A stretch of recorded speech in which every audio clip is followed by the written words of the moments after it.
My mother was dying in the operating room, and you were out drinking. Are you even a person? Tell me. Are you human? My mother lay in a bed at Mount Sinai Hospital in New York. On the third day, following surgery to remove stomach cancer, I sent a text message to my husband. Can you come alone tonight to stay with Mom? I haven't slept a wink in 3 days. My husband's reply was short. I have an important meeting tomorrow.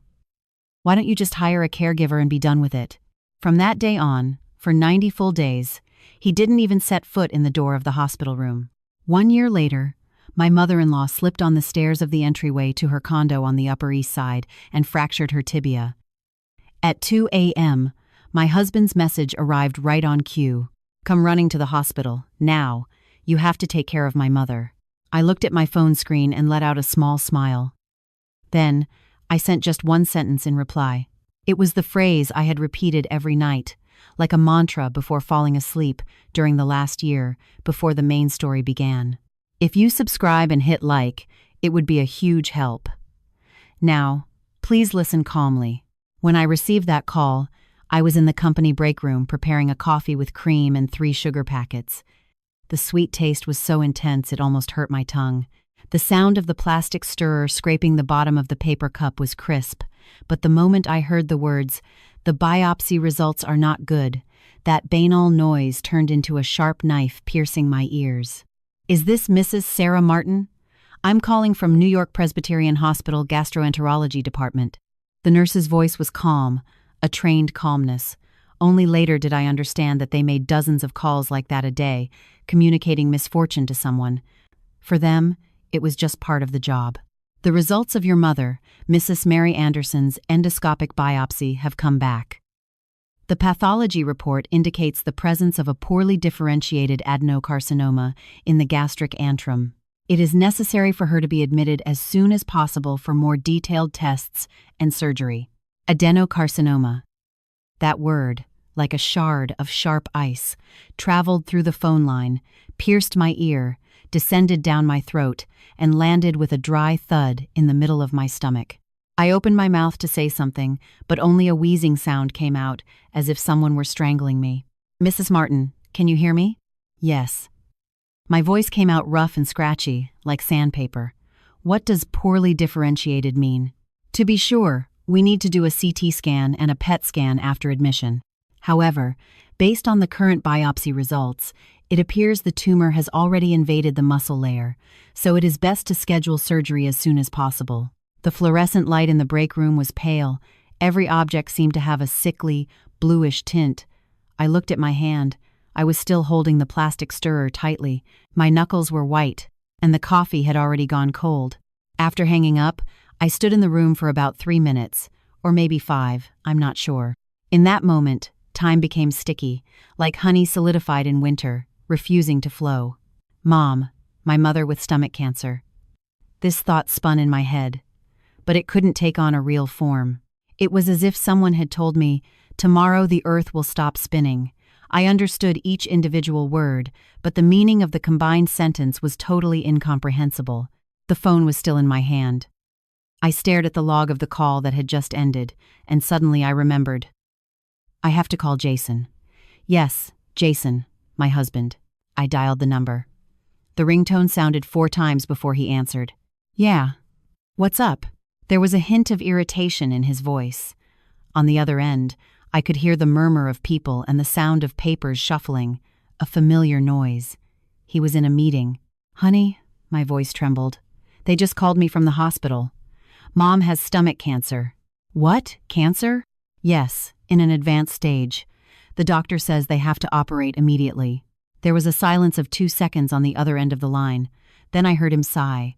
It was that type of sigh that says, "Here comes the same story again. All right, you handle it for now.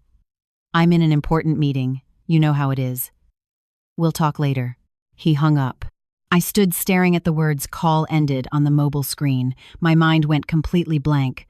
Call duration, 47 seconds. The fact that my mother had cancer was worth only 47 seconds in my husband's schedule. The break room door opened. It was Lauren, a younger colleague from the finance department. Walking in with her thermos, she stopped dead when she saw me. "Boss, you look terrible. Are you okay?" It's nothing. A mechanical response came out of my mouth. I'm just a little dizzy. I poured the cold coffee down the sink, rinsed the paper cup, and left the room. I returned to my desk and turned on the monitor. An Excel file was open, the cost analysis report for the last quarter. The numbers crowded into the white cells looked like a swarm of thousands of ants. I stared at them for 30 seconds, but I couldn't read a single letter. I grabbed my purse and went to my team leader's desk. A family emergency has come up. The team leader looked at me sideways. He probably noticed it on my face. He nodded without asking questions. To get from the office to the hospital, I had to take the subway twice, transferring from the N train to the 6. Since rush hour had passed, there were plenty of empty seats, but I remained standing. I felt that if I sat down, I would never be able to get up again. I leaned against the glass partition by the door and looked out the window. The dark walls of the tunnel flew by. The noise of the subway was deafening, so loud I couldn't hear anything, not even the beating of my own heart. It was a relief. I didn't want to hear anything. The gastroenterology department was on the 5th floor. When I opened the door to the room, I saw my mother. She was sitting up, reclined with the head of the bed raised, peeling an orange she held in her hand. "Sarah, you're here?" My mother smiled radiantly at me. I stood in the doorway, observing her, a 62-year-old woman with gray hair cut short, dressed in a hospital gown with the hospital logo. She was much thinner than the last time I had seen her. Her cheekbones were protruding and her skin dull, and yet she was smiling as if it were nothing important, as if I had come just for a routine checkup. "Did you talk to the doctor?" I walked over and sat next to the bed. "Yes." My mother continued peeling the orange with her head down. Her fingertips were stained yellow. "Seems I have a little thing here in my stomach. They say it's just taking it out and that's it." "Mom, are you okay?" "Medicine nowadays is very advanced." My mother interrupted me, offering me the peeled orange. "It's just doing an operation and it gets solved. Look, Mrs. Amelia in the bed next to me was operated on last year and now she's doing wonderfully." The citrus aroma filled the air. I took the orange. The touch in my palm was cold. "Don't cry." My mother stroked my head like when I was a child. "You're already 35 years old and you're always crying over everything. It's bad for you." I wasn't crying, but I couldn't stop my eyes from burning. "When is the operation?" "I have to get a CT scan and some more tests so they can set the date. I suppose it will be next week." My mother spoke with the same naturalness with which she would talk about going to buy chickpeas for a stew next week. I started doing calculations in my head. Admission, tests, surgery, recovery period. She would have to be hospitalized for at least a month. Who would take care of her? And work? And the hospital expenses? Sarah. My mother lowered her voice suddenly. "Don't tell Jason anything." I looked at her, perplexed. "What?" "Don't tell his family that I'm sick. If they find out, they'll only make your life complicated. They'll say my family is a burden and look down on you." "Mom, what are you saying?" "Listen to me. I know everything." My mother's voice faded, so low it almost got lost in the hum of the air conditioner in the room. "I know his family is hard on you. Do you think I don't know?" I was speechless. I felt a lump in my throat. My mother knew. I had never complained, but she knew everything. And even so, every time I went to her house, she filled me with bags of olives, olive oil, homemade bread, all those precious things that would end up spoiling at the bottom of my mother-in-law's fridge and go into the trash. "I can take care of myself. Don't take vacation time. Keep going to work." That night I returned home on the last train. I opened the door and the living room was dark. Only the television was on. On a gossip show, the audience's laughter resonated. Jason was lying on the sofa looking at his phone. The blue light of the screen flickered on his face. "You're home." He didn't even turn his head. "Did you eat?" I lied. Since the coffee I threw away at noon, I hadn't drunk a single sip of water, but I didn't feel like giving explanations. I put on my house slippers, went to the bedroom, and put down my purse. My husband didn't ask how his mother-in-law was. He didn't ask what the test results had been, nor when the operation would be. Nothing. It was as if that 4-7-second call had never existed. I sat on the edge of the bed and looked at the wedding photo on the wall. 7 years ago, me at 28 and him at 30. Me, with the bridal veil, smiling radiantly, and thanks to the editing, it looked like I was radiating light. In that moment, I truly thought I had found a good man. Jason Miller, an executive at a large construction firm in New York, salary of $180,000 annually, born and raised New Yorker, stable job, parents with a guaranteed retirement. The condo on the Upper East Side had been bought with a mortgage, but the location was excellent and the price held steady, he said. My mother-in-law seemed like a kind person at first, too. "Our Sarah is so quiet and sensible," she would say, taking my hand. I thought marriage would bring stability, that I would be happy. From the living room, the fake laughter of the people on the TV could still be heard. That sound felt like it was splitting my head open. The day of my mother's operation, the first winter rain of the year, fell in New York. I left the house at 5 a.m. My husband was sleeping with the duvet pulled up to his head. His regular snores could be heard rhythmically. Putting on my shoes in the entryway, I walked on tiptoe. I don't know why, even in that situation, I was afraid of waking him. But habit is a terrible thing. The subway station was deserted. Some cleaning staff in fluorescent vests were mopping the platform floor. I stood behind the yellow safety line, staring into the darkness of the tunnel. The surgery was at 8 a.m. I arrived at the hospital around 6:30, and my mother was already awake. The nurse said she had to fast for 8 hours before surgery and only allowed her to wet her lips with a little water. "Why did you come so early?" My mother scolded me. "It's raining hard outside." "No, it just started drizzling." "Why are you wearing such thin clothes?" My mother touched the sleeve of my coat. "Your hands are freezing. Did you eat breakfast?" "Yes, I ate breakfast." I lied again. At 7:30, a nurse came to put the surgical gown on her. With the gown tied at the back with strips, my mother looked incredibly small. I fixed her hair and put on a blue disposable cloth cap. Among the sparse white hairs, I saw age spots on her scalp. Only then did I realize how much my mother had aged. When had she aged so much? While I was busy with work, trying to please my mother-in-law and pretending to be happy, my mother had aged silently. Alone. At 7:45, the orderly arrived for the transfer. My mother was placed on a gurney and taken toward the elevator. I walked beside her, firmly holding her hand, a rough and dry hand. "Don't worry." It was my mother who consoled me. "I'm going to sleep for a while, and when I wake up, it will be over. Wait for me outside." We were on the basement level, in front of the surgical block.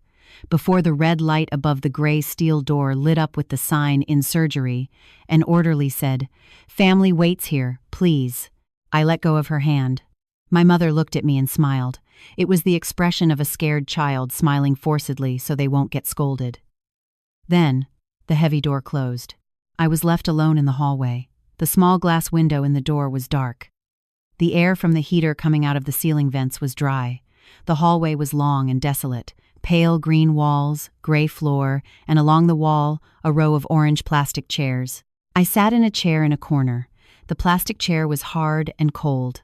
I brought my knees together and hugged my purse against my chest. On the opposite wall, the green figure of the emergency exit sign ran ceaselessly. Time began to stretch like taffy. 8, 8:30, 9. No one came out. I grabbed my phone, opened the WhatsApp conversation with Jason. The last message was mine from the night before. "They're operating on Mom tomorrow, so I'm not making dinner. Eat out." He had responded with a single word, "Okay." I stared at that disinterested consonant for a long time until the screen turned off. At 9:40, the operating room door opened and a doctor in a mask came out. "The family of Mrs. Mary Anderson?" I stood up instantly. "That's me. The surgery went well." The doctor's voice was calm. The tumor was a bit larger than expected, so we had to remove about 2/3 of the stomach. Luckily, we didn't find any metastasis. She is now in the recovery room and will go up to her room in an hour. Thank you so much." I bowed 90 degrees, several times without stopping. My knee hit the leg of the chair and it hurt, but I didn't even feel it. The doctor went back inside, and I let myself fall into the chair. My legs were trembling. Buzz. The phone vibrated. It was my husband. I checked the message hurriedly. "Team dinner tonight. I'll be late. Don't wait up." I stared at the message for 30 seconds. Then I silently put the phone at the bottom of my purse. The week after the surgery was the longest of my life. My mother came out with tubes all over her body: nasogastric tube, urinary catheter, IV, a drain inserted in her abdomen. On the monitor, the mechanical sound indicating the heartbeat sounded regularly. Beep, beep, beep. I spent the whole night watching that green curve with fear that it would stop. The anesthesia took a while to wear off. My mother only opened her eyes after the sun went down. "Sarah." Her voice was a whisper. "I'm here. How are you feeling, Mom? Are you in a lot of pain?" Instead of answering, my mother closed her eyes with difficulty. That night I slept on the sofa, the companion bed. In a corner of the room, they called it a bed, but it was nothing more than a hard bench covered in thin vinyl. The heating in the room was on maximum, but the cold I felt in my bones wouldn't go away. At 3 a.m., my mother started vomiting. A green liquid mixed with bile gushed out. An acidic, acrid smell filled the air. Clumsily, I called the nurse, changed the sheets, and wiped my mother's mouth. Her lips were so dry and cracked they were bleeding. The nurse said it was a side effect of the surgery without giving it much importance. Since they had removed part of the stomach, the body was in shock. I heard the expression side effect to the point of exhaustion in the following days. Having a fever, feeling a lot of pain, being delirious. Everything was part of the normal process, but the care was entirely my responsibility. Giving her water, cleaning her, emptying the urine bag, watching if the IV was running out. When my mother fell asleep, I would nod off, but I would wake up startled by her groans. I also had to go to work. I had taken 3 days off, but on the 4th day, my boss called. There was an urgent matter I had to resolve personally. I ended up starting an exhausting routine. I got up at 6 a.m., changed my mother's diaper, went to work. At lunchtime, I took a taxi to the hospital to feed her soup, went back to the office, worked overtime, and returned to the hospital at 10 p.m. My diet became tuna sandwiches from a deli. $5 each, 3 a day, breakfast, lunch, and dinner. The cold bread seemed like rubber, but it was the fastest thing to eat and fill the stomach. For fatigue, I bought a case of Red Bull and drank one after another. The caffeine made my heart beat uncontrollably, but I felt that if I didn't drink, I would faint. I also contacted my husband on the night of the 2nd day after surgery. Feeling like I couldn't take it anymore, I sat huddled on the emergency stairs and called him. "Honey, can't you come just today, please? I'm really very tired." "Sarah," he sighed, "I'm busy too. Don't you know it's year-end and I'm closing projects? Do you want me to drop everything and go there to the hospital to stand around with my arms crossed? I'm not asking you to come every day, just one day, so I can rest a little. You haven't come once. I told you to hire a caregiver. Why do you insist on suffering like this?" "A caregiver." I bit my lip. The cost is high. It costs about $30 an hour. The problem is the money. Those things are solved with money. Don't be stubborn wanting to do everything with your body. I was speechless. "I'm busy. I have to hang up now." And the call cut off again. Sitting on the stairs, I looked at the duration of the call. 1 minute and 23 seconds. The tears I had held back fell. I couldn't even cry out loud. The hospital stairs had a lot of echo, and the slightest sound would be heard on all floors. I covered my mouth and cried in silence. The cold wind entering through the crack of the emergency door grazed my ankles. I cried for about 5 minutes. I wiped my tears and got up. I had to go back to the room. It was time to change my mother's IV. I was only able to get a caregiver 3 days later, $28 per hour. By the end of the month, it was over $4,000. Practically my entire salary went to that. The new caregiver, a woman in her 50s, seemed competent. She had rough hands and was a woman of few words, but she was efficient. However, my mother felt uncomfortable. Handing my body over to a stranger, it's weird. "Mom, I can't miss work forever either." "I know. What a nuisance for you." My mother averted her gaze toward the window. That night at home, I opened the Excel file of the family budget. Since we got married, we had a joint account for expenses. It was I who recorded and managed everything meticulously. While reviewing the hospital expenses, I found a strange transfer. Outgoing, $5,000. Beneficiary, Helen Miller. Helen Miller was my mother-in-law's name. In the description, it was written, "Gift for Mom, son's love." The date was 3 days ago. The second day after my mother's operation, the same day I had called him crying from the hospital stairs. The same day he had told me shouting not to worry about money and hire a caregiver, he had transferred $5,000 to his own mother. I stared at the monitor. My eyes burned. $5,000. The money I counted down to the penny to pay the caregiver, more than my monthly salary, he had given to his mother without any problem under the pretext of son's love. That night, at 11 p.m., my husband came home smelling of alcohol. "Ah, you haven't gone to bed yet?" He loosened his tie and threw himself on the sofa. "Give me water. I'm thirsty." I didn't move. "Honey, didn't you hear me?" I looked at him. Dark eyebrows, prominent nose. When we were dating, I thought that face was very handsome, but now it looked like a stranger's. "Honey," my voice came out overly calm, "why did you transfer $5,000 to your mother this month?" He hesitated and then frowned. "What? Are you checking the accounts? What's the problem with a son giving a gift to his mother? I'm not saying it's wrong, but you know our situation well. My mother's hospital expenses, the caregiver." "Oh, Sarah." He sat up and looked at me.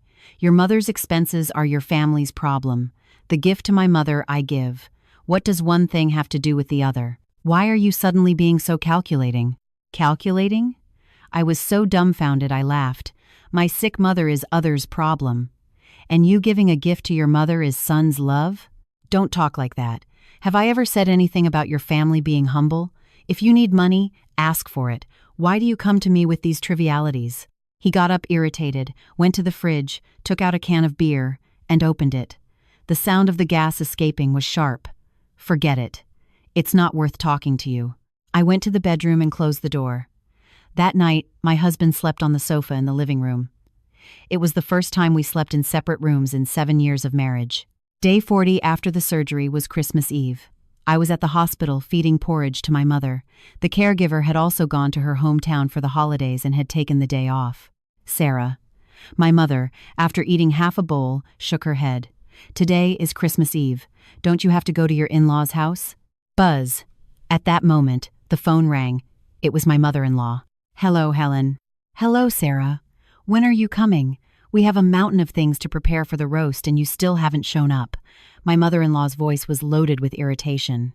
"Helen, I'm sorry. I can't come. My mother's caregiver took the day off. I have to stay with her." "What?" Her voice went up an octave. "Don't tell me she can't eat soup alone and needs her daughter-in-law glued to her. It's the only family holiday of the year, and your in-laws mean nothing to you." "That's not it, Helen. She was operated on recently and has difficulty moving." "Don't make excuses. Whenever it's about your family, you do everything for them, and now you're blatantly ignoring your husband's family." On the other end of the line, I heard my husband's voice. "Mom, is she not coming?" "Of course not. She uses the excuse of her mother not to come." "Oh, and to think I found myself a daughter-in-law like this." My mother-in-law clicked her tongue so I could hear her. "If the family is modest, at least the daughter should be smart. But this one is useless. Poor Jason." Beep. The call cut off. I stared out the window, stunned. Because it was Christmas Eve, the sky was cruelly clear and blue. In the distance, the New York skyline could be seen. "Was that your mother-in-law?" asked my mother cautiously. "Yes." I forced a smile. She didn't say anything special, just asked how you were. "Sarah." My mother covered the back of my hand with hers, where the IV needle was. I felt her fragile bones. "Don't make enemies with your family because of me. They say when a woman marries, she must become a ghost in her husband's house." "Mom, please, don't say those things." I got so emotional I raised my voice. "You are more important.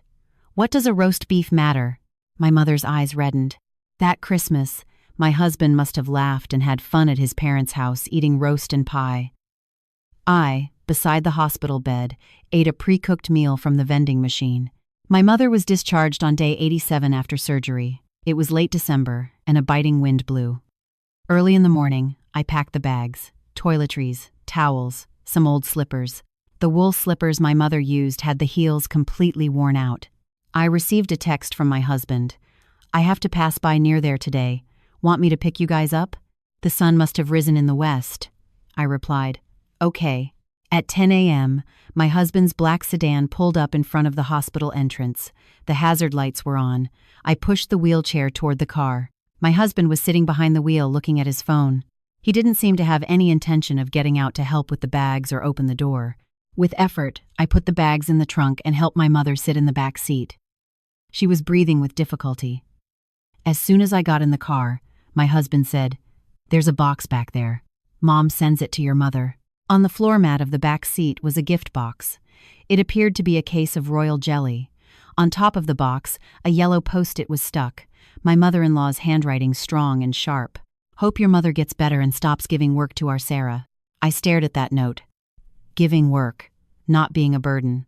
The car drove for 20 minutes and stopped in front of my mother's building in Queens, an old 5-story building with no elevator. As I got out, my husband said without turning off the engine, "I'm in a hurry. I can't go up." "It's fine." I helped my mother get out. She staggered and grabbed the entrance pillar. The moment I turned to take the bags out of the trunk, vroom, the car sped off. My mother's bags, with her clothes and toiletries, stayed in the trunk while my husband's car drove away down the street, leaving a trail of smoke. I watched the back of the car disappear. In my hand, I only had the box of royal jelly my mother-in-law had sent, the box with the post-it that said not to give work to Sarah. "Sarah, what's wrong?"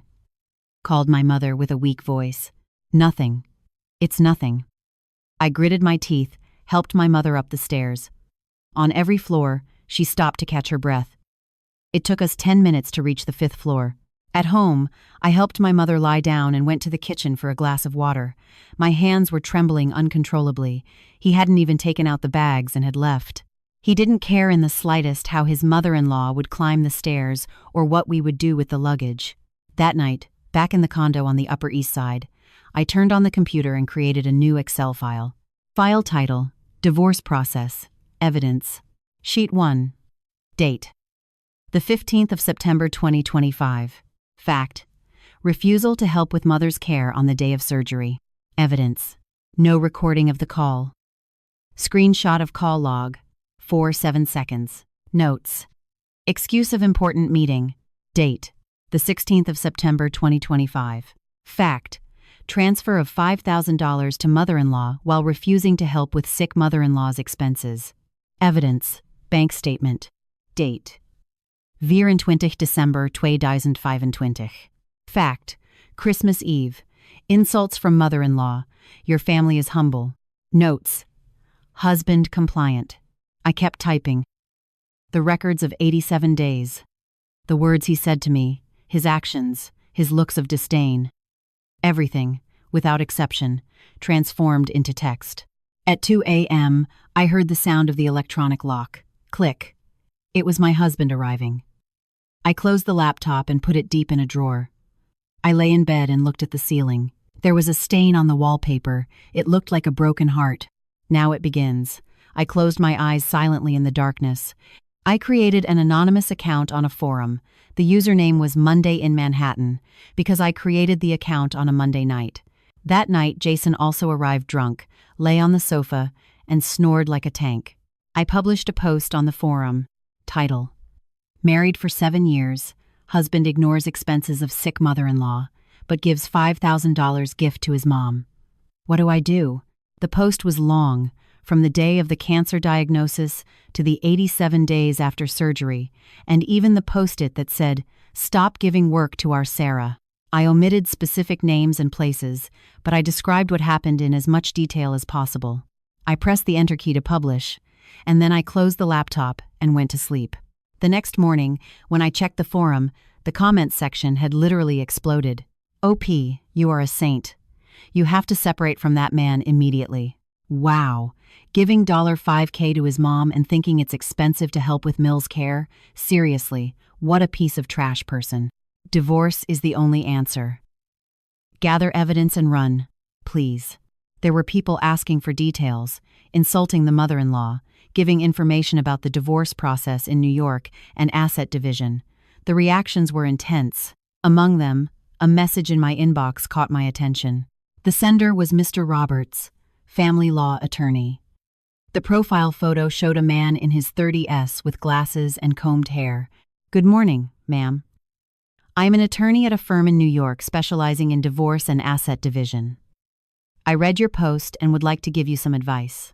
The divorce process in New York, especially equitable distribution, is a battle of evidence against the culpable spouse, even in no-fault cases. Financial misconduct matters.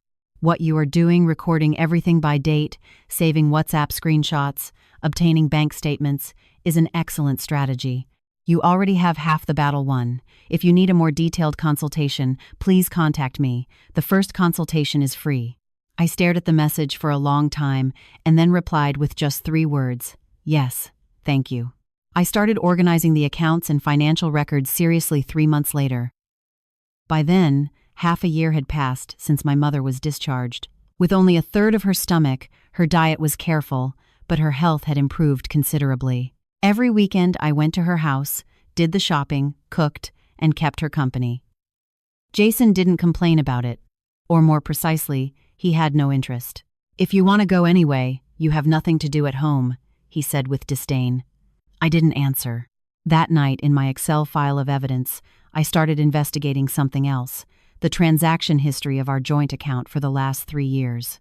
Jason wasn't a person to look at those things. He didn't even remember the password for the banking app and always asked me to reset it. He was the type, a man doesn't worry about these trifles. I downloaded the transaction history for the last 3 years. I converted it to PDF and started glancing through it page by page. That was when I discovered a suspicious transfer. The 17th of March 2024. Amount: $50,000. Beneficiary: Caitlin Miller. Description: family support. Caitlin was Jason's younger sister, my sister-in-law. $50,000. It wasn't a small amount of money. I did the math quickly in my head. $50,000 was a significant chunk of change, a sum that large had left our joint account, but I didn't remember making such a transfer. Family support.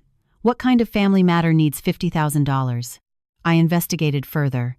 The source of the money was a loan, a personal line of credit in Jason's name approved on the 15th of March 2024 for an amount of $50,000 with an interest rate of 4.7% and a term of 3 years.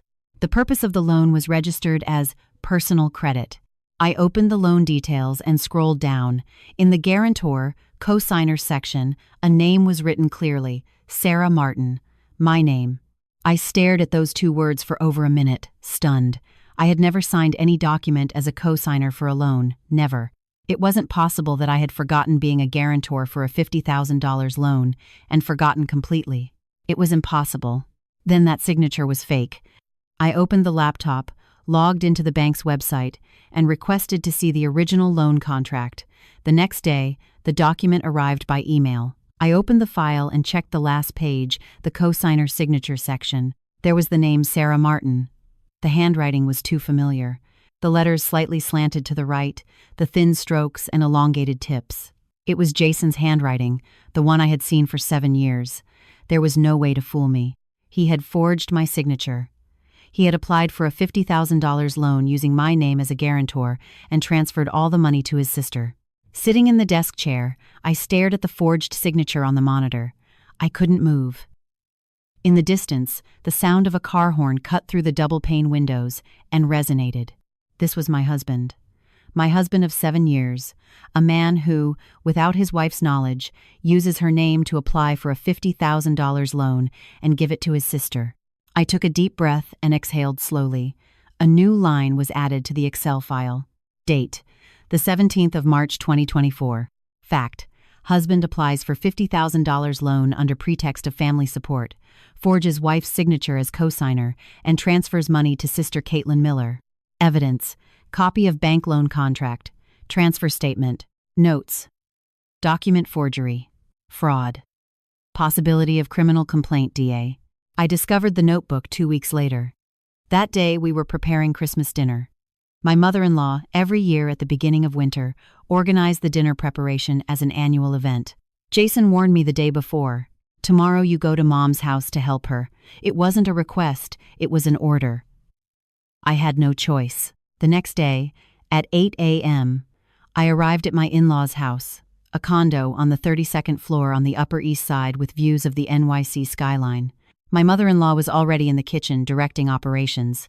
On the balcony, There was a mountain of vegetables for the side dishes for the roast, and the smell of cinnamon and spices filled the air. "You're here," said my mother-in-law without even looking at me. "The rubber gloves are there. Put them on." I put on the pink rubber gloves.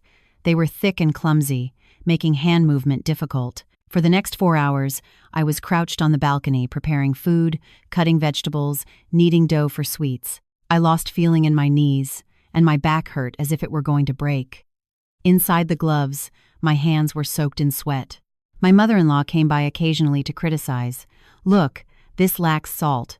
You rolled the dough too loosely. That's not how it's done. You have to press well." I silently accepted her criticisms uttered with her typically shrill voice. I did what I was told like a robot. At lunchtime, my mother-in-law sent me to get some dried cranberries from the drawer in her bedroom. "To put in the salad," she said. I opened the bedroom door. A bedroom with dark wood furniture. On the nightstand, there was a religious statue, and next to it, the smoke of incense filled the air. I opened the nightstand drawer to look for the cranberries. That was when my fingers touched a hardcover notebook, a dark blue notebook with worn corners that looked quite old. I don't know why, but I opened it. Maybe curiosity or intuition.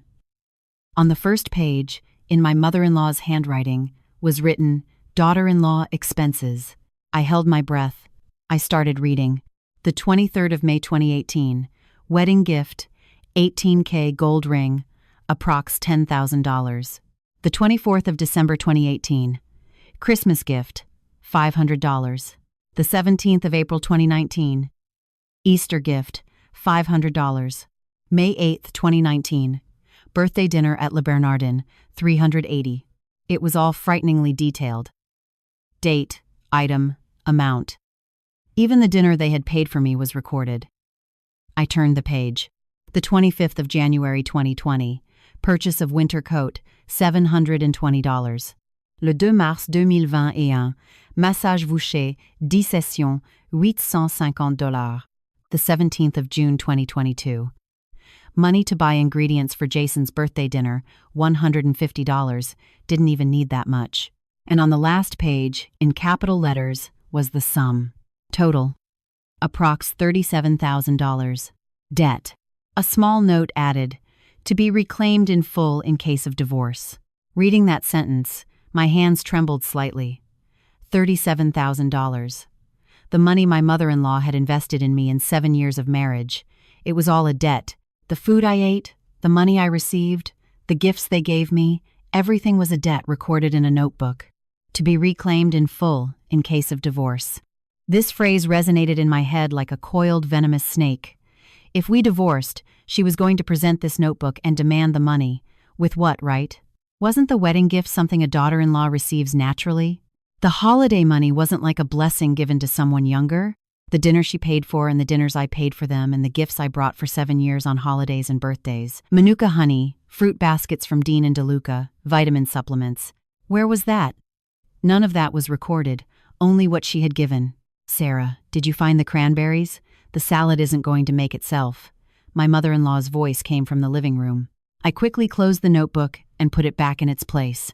"Yes, I found them. Coming." I took the cranberries out of the drawer and left the room. On my face, I wore the smile of the exemplary daughter-in-law I had practiced for the last 7 years, but my heart was already frozen. That night, lying in bed, I couldn't sleep.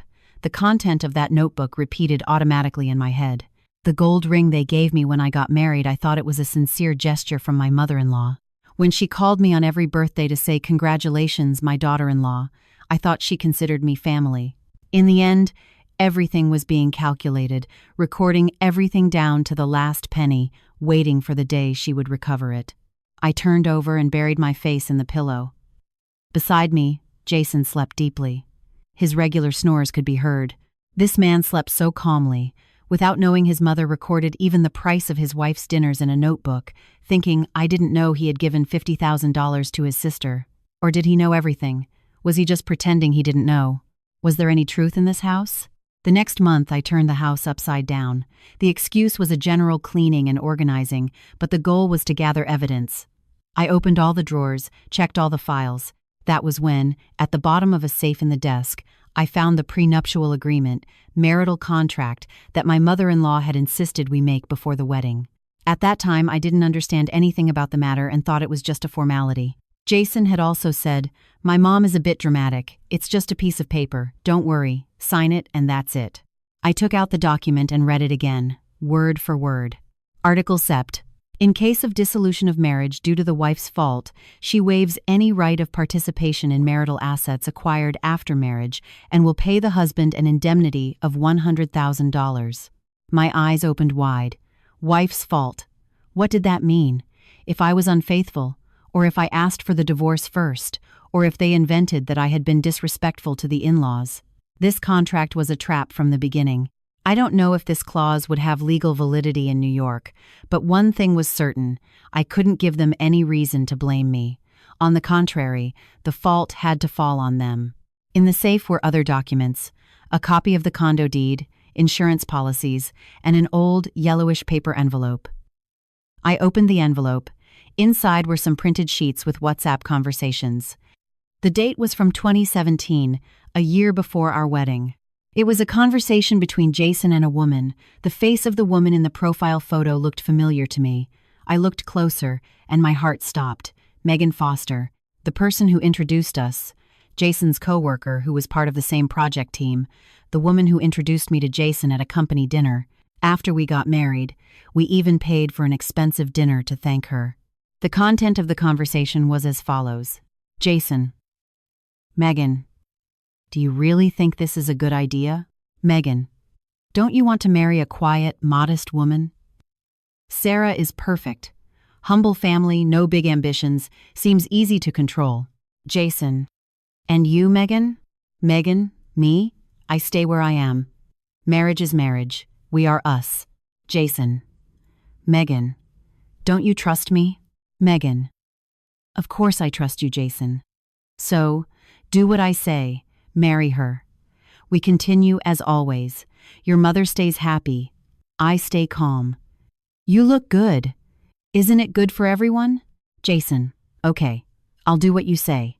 As I read the words, I heard a buzzing in my head. What was this? A year before the wedding, everything was already planned. I was a chess piece, easy to manipulate, a naive and foolish victim chosen by the two of them. And my last 7 years, what were they? I fell to the floor by the desk. I squeezed the papers so hard I crumpled them. I felt a chill all over my body. Outside, it was already dark.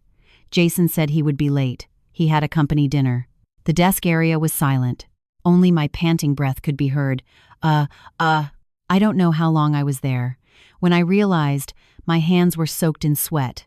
I grabbed my phone and photographed the conversation log and saved the photos in a password-protected private album. I smoothed the papers, put them back in the envelope, and stored it at the bottom of the safe, in the same place, as if nothing had happened, just as I had done for the last 7 years. Time passed. Outwardly, our marriage was calm. I got up at 6 a.m., made breakfast, woke up the husband, went to work, came home, made dinner, washed the dishes, and went to bed at 11. On weekends, I went to my mother's house and occasionally went to my in-laws' house to make an appearance. But beneath the surface, my Excel file grew longer and longer. WhatsApp screenshots, call recordings, transfer statements, dashcam videos. Like a detective on surveillance, I gathered evidence one by one. The lawyer said, "Ma'am, it is truly impressive. With this evidence, proving your husband's financial misconduct and fault is more than guaranteed. You will have a huge advantage in equitable distribution." I asked, "And the loan he applied for forging my signature? Can I file a criminal complaint?" "Of course. It's forgery and fraud. If you file a complaint with the district attorney, he can be punished. However, if you do, from there on it will be a dirty war. You need to be prepared to go all the way." "Then, when do we file the lawsuit?" "Not yet," I replied. "I'm waiting for an opportunity." What opportunity? I didn't know for sure. But I knew that moment would come. I just had to wait. The opportunity arrived sooner than I expected. At the beginning of winter that year, exactly 1 year after my mother's discharge, that night I was already in bed. At 1:47 a.m., my phone vibrated. Bzzzt. I picked up the phone. It was Jason. Mom fell on the stairs of the building in the Upper East Side. She broke a bone in her leg. "Come running to Mount Sinai now." I stared at that message, especially the words "come running." Running. Lying in bed, I looked at the ceiling. The winter night was silent. Not even the sound of the wind could be heard. I remembered a year ago, the day of my mother's surgery, when I called him crying, "Can you come just today? I haven't slept a wink in 3 days." What did he tell me then? "I have an important meeting tomorrow. Why don't you just hire a caregiver and be done with it?" 90 days. For 90 days he didn't even show up at the hospital. And now, because his mother hurt herself, he tells me to come running. In the darkness, the corners of my lips curled slowly upward. I picked up the phone again, opened my notes app. There was saved the phrase I read every night before sleeping for the last year. Copy, paste into the WhatsApp conversation window. Send. "Honey, when my mother was admitted for 90 days, you said you were busy, right? I am also very busy now, preparing the documents for the divorce process. Oh, and the district attorney appeared very interested in the story of the loan you applied for, forging my signature." Send. Completed. The number 1 disappeared. Read. Receipt. Below the conversation window, the typing bubble appeared. It blinked for 3 seconds and disappeared. It appeared again, blinked for 5 seconds and disappeared again. And after that, there was no more answer. I stared at the screen for a long time and then put the phone on the nightstand. I turned over and closed my eyes. That night I slept a very deep sleep. I didn't even dream. The next morning, when I woke up, I had 47 missed calls, all from Jason. It seemed he had called frantically from 2 a.m. to 6. I ignored them. I got up at 7, showered, and got dressed. I got prepared to go to work as usual. The phone rang again. It was him again. This time, I answered, "Sarah." On the other end of the line, a rushed and scared voice exploded. "What does that mean? What you sent last night? You're joking, right? You can't do this. My mother is in the hospital." In his voice, the arrogance and confidence of before had disappeared. A tremor was felt, a tremor of fear. I looked in the mirror, fixing my hair, and said calmly, "Don't worry. I won't interfere in your mother's care." "No, it's not that." "What? You don't bother me either." "I am really very busy." I hung up the phone. Immediately the phone rang again. I pressed the reject button. It rang again. Rejected again. I repeated this about 5 or 6 times. Then messages started raining in. "Sarah, please, calm down. Let's meet and talk.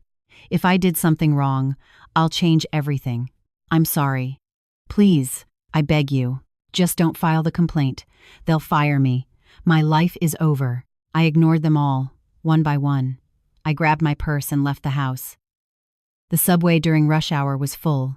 Squeezed between people, I held onto the bar and looked out the window. The dark tunnel flew by. My mind was empty, but my heart was full. It was a type of fullness I had never felt before. 1 hour later, it was my mother-in-law's turn. At lunchtime, I was eating in the company cafeteria when I received a call from the front desk. "Mrs. Martin, you have a visitor here in the lobby. She says she is your mother-in-law." I hesitated for a moment and then answered, "Yes, I'm coming down." I left my silverware and took the elevator. On the ground floor, outside the security turnstiles, my mother-in-law was sitting in a wheelchair and Jason was behind her. My mother-in-law, in a long gray coat with a blanket over her legs, had a pale face. In one hand, she firmly held a bunch of papers. As soon as I passed through the turnstiles, my mother-in-law shouted, "Sarah, you ingrate." The security guards and reception staff all looked in our direction. "My son has fed you for 7 years. Our family has treated you so well. And you dare to sue my son? Divorce? Are you even a person?" My mother-in-law waved the papers she had in her hand toward my face. I saw it was a legal notification and a copy of that notebook. "How dare you send this to our house? Do you want to embarrass our family in front of everyone?" I stood looking down at her. "Helen," my voice was low and firm, "this is an official document sent through a lawyer. Instead of making this scene here, it would be better if you went home and read it carefully with your son." "What? What?" My mother-in-law tried to get up from the wheelchair, but the pain in her leg made her sit down again. Jason's face, standing behind her, was livid. "Sarah," he called with a voice almost inaudible, "let's go home and talk. People are watching. I have nothing to talk about. We will resolve it in court. At that moment, a security guard approached. Ma'am, you can't do this here. This is a workspace. Please remain calm. If you have any business to discuss, you can wait outside. Don't touch me. I came to see my daughter-in-law. What do you have to do with it? My mother-in-law shouted at the guard. Please leave before we call the police. Call, go ahead. My mother-in-law's face alternated between red and white. I turned my back and went back inside the building. Sarah, stop! I'm not stopping! Do you know the money I've spent on you? I bought you coats. I paid for massages. Repaying good with evil has limits too. I'm going to curse you for the rest of my life. I walked through the turnstiles. The thick glass isolated me from the outside. But through the glass, I clearly saw my mother-in-law shouting, her mouth opening and closing, and behind her the pathetic figure of Jason, not knowing what to do. I observed them for a moment and then walked toward the elevator. I felt someone behind me was recording a video with their phone, but I didn't care. A week later, Jason proposed a family meeting. The place was my in-laws' house. Those present, my mother-in-law Jason, my sister-in-law Caitlin, her husband, the lawyer Michael, and me. I went at 7 p.m. sharp. I entered the apartment on the Upper East Side. Jason opened the door with a complicated expression. Come in. In the living room, everyone was already gathered. My mother-in-law was sitting in a wheelchair next to the sofa with her leg in a cast. Her expression was still hostile. My sister-in-law Caitlin was next to her looking at her phone, and the brother-in-law, Michael, was sitting in the individual armchair opposite, analyzing some documents with a serious expression. I sat on the empty sofa. Jason sat next to me, hesitant. Family gathered. My mother-in-law was the first to speak. Her voice was softer than the last time, but still full of thorns. Sarah, when there are problems in the family, they must be resolved at home. It's not good to go around talking about courts and lawyers. As you know, I'm with my leg in this state, and I need care. As a daughter-in-law, Helen, I interrupted her, today's meeting is to negotiate the divorce, not to take care of you. The atmosphere in the living room froze instantly. My mother-in-law's eyebrows furrowed. Jason pulled my sleeve. Sarah, I pushed his hand away. Since we are all here, let's clear things up. I took an envelope out of my purse. Jason Miller, in March of last year you applied for a loan of $50,000 with the pretext of family support. You forged my signature as a co-signer and transferred the money to your sister, Caitlin Miller. Can anyone explain this? I threw the bank statements and the copy of the loan contract on the table. My sister-in-law Caitlin's face turned white as paper. Lawyer Michael frowned and picked up the documents. What is this? He asked. As a lawyer, you should understand immediately. It is the statement of our joint account showing a transfer of $50,000 to Mrs. Caitlin Miller's account. The loan guarantor is me, but the signature was forged. Michael's gaze turned severe. He slowly turned his head and looked at his wife. Honey, is this true? I didn't know, said Caitlin, trembling. Mom and my brother said it was just for a while, that it was urgent. Just for a while? $50,000 using another person's name? Michael shouted. Are you crazy? This is a felony. My mother-in-law clumsily stammered. No, Michael, it's not that. It was a thing between us. We had an emergency. Helen, Michael jumped up. Such a large amount circulating and you didn't say a word to me? And on top of that, document forgery? The living room turned into chaos. My mother-in-law tried to apologize. My sister-in-law was crying. My brother-in-law was shouting, and Jason was with his head down, shaking like jelly. I observed the scene coldly and grabbed my phone. I played an audio file. Static.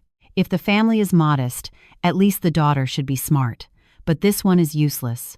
Poor Jason. My mother-in-law's shrill voice resonated through the living room. Next, Jason's voice. Mom, you're right. Don't pay attention to her. The recording ended. Silence. A silence so heavy that not even breathing could be heard. My mother-in-law opened and closed her mouth, but couldn't say anything. Her face turned red and then white. You dare to record your mother-in-law? In New York, recording a conversation in which one of the participants takes part is legal, one-party consent. Helen, I knew, I said slowly. My mother-in-law grabbed the back of her neck and staggered. Jason held her quickly. Mom! Oh, how I raised you. We lived together 7 years. How could I? I put the phone in my purse and got up. I've said everything I had to say. I'm leaving. At that moment, Jason ran in front of me and knelt down. Sarah, he grabbed my pants pleadingly. I made a mistake, a very big mistake. Please, withdraw the lawsuit. I'll do whatever you want, I beg you. He rubbed his hands together, pleading. His face was covered in a mixture of tears and snot. I looked at him. The man I loved for 7 years. The man who was my husband. This man now rubbing his hands servilely at my feet. Many memories passed through my head. The 4-7 second call, the $5,000 sent to the mother-in-law, the post-it that said stop giving work to our Sarah, and his indifference during the 90 days my mother was between life and death without him ever appearing. I shook my pants as if they were dirty. My condition is only one, I said coldly. See you in court. As I left through the front door, I heard behind me a mixture of my mother-in-law's sobs, my sister-in-law's crying, and my brother-in-law's shouting. I didn't look back until the elevator doors closed. Jason continued kneeling on the floor with his head down. That night, I returned to my mother's house. She was already sleeping. I entered the room on tiptoe and looked at her sleeping face. She looked serene. She had more gray hair and deeper wrinkles than a year ago, but my mother was alive. My mother, who every morning makes me breakfast and asks if I've eaten, was by my side. That was enough. I lay on the living room sofa and looked at the ceiling. The phone vibrated. It was Mr. Roberts. Ma'am, I've been told that today's family meeting was quite spectacular. The other party should present a settlement proposal shortly. Don't worry. The evidence is perfect. We have victory guaranteed. I read the message and smiled.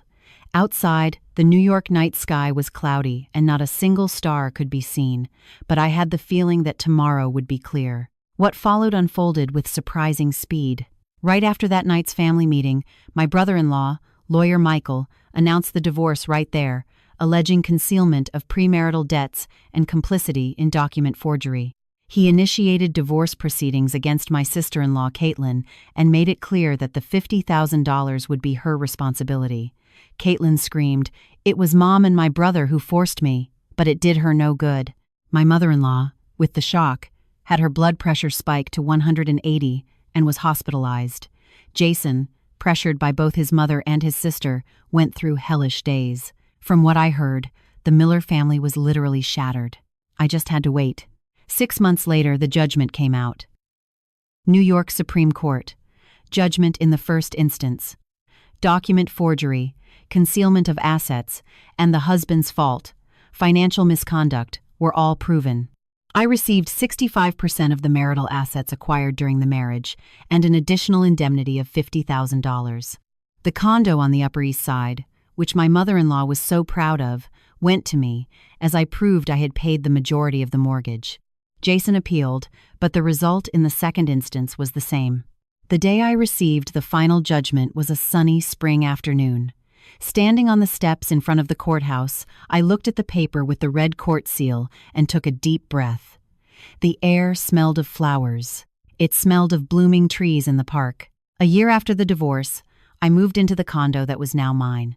My mother came to live with me. It was a cozy home with sunlight entering through the living room window, overlooking the trees on the street. My mother loved the house. It has an elevator. The heating works well. It has nothing to do with that 5-story walk-up. Every morning at 6, I hear the sound of pots in the kitchen, the smell of a sauté bubbling, the smell of toasted bread. I get up at 7, shower, eat breakfast my mother has prepared, and go to work. A normal but solid routine. One weekend morning, I was sitting on the sofa drinking an iced coffee and looking at my phone. On the forum I usually frequent, a post appeared. Title: Do you guys remember that story of the daughter-in-law who got revenge? I'd like to know what happened. I clicked and saw it had hundreds of comments. Wow, what a blast from the past. I remember that. At the time, the forum went crazy. Did she really divorce? I heard she divorced and kept the house. A true revenge story. And what happened to the husband? I scrolled down, and one of the comments said, "Reliable source here. The guy got fired with a criminal record for document forgery. In a big company, they kick you to the curb. Now he's full of debt and living in a basement in Jersey City." Well deserved. Basement. A basement in Jersey City. I remembered what my mother-in-law said when I met her. Our Jason was raised with every luxury. He can't live in basements or attics. Her son, of whom she was so proud, was now living in a damp, moldy basement. What would my mother-in-law's expression be if she knew this? I put down the phone and drank a sip of coffee. The sound of the ice hitting the glass was cheerful.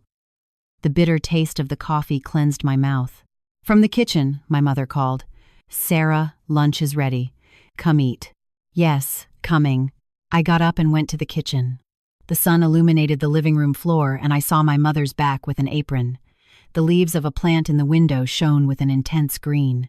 I stopped for a moment and absorbed that scene. This is my life.